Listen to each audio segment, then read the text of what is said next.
Hey, how you doing there, my dear friends? I'm Dan, and we're in beautiful, beautiful Oak Lawn, Illinois. Great to see you. There's a kind of power and influence that is typically sought after, and it's greatly valued and wielded in our world. I'm talking about the kind of power and influence that not always necessarily, but often involves great material wealth. It's perhaps the power and influence that would allow someone to intimidate others. The ability of this power would allow someone to perhaps, in a certain sense, exercise a measure of control over the time, the behaviors of others. That kind of power, I'm kind of referring to it as worldly power in a sense, that power over other people, that hasn't been good for Christian leaders. It really hasn't. It's a strange thing. It's kind of almost embarrassing as somebody who is a Christian leader. It's embarrassing when Christian leaders have had great worldly power. It often hasn't gone very well. They often haven't handled it well.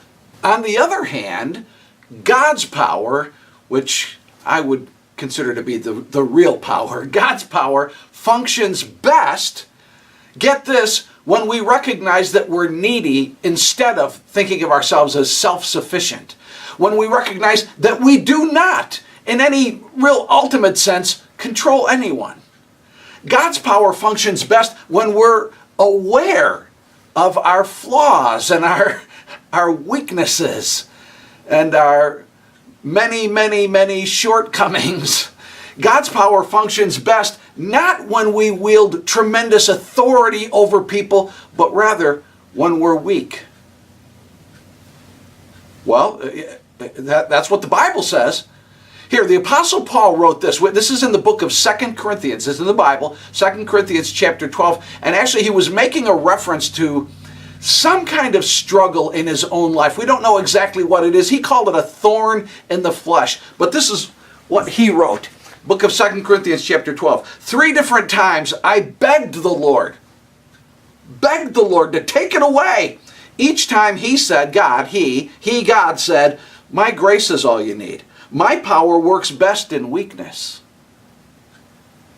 So now, in the text, so now I'm glad to boast about my weaknesses so that the power of Christ can work through me. That's why I take pleasure in my weaknesses and in the insults, hardships, persecutions, and troubles that I suffer for Christ. For when I am weak, then I am strong. That's in the Bible. When I am weak, then I am strong. That's a valuable lesson for Christian leaders.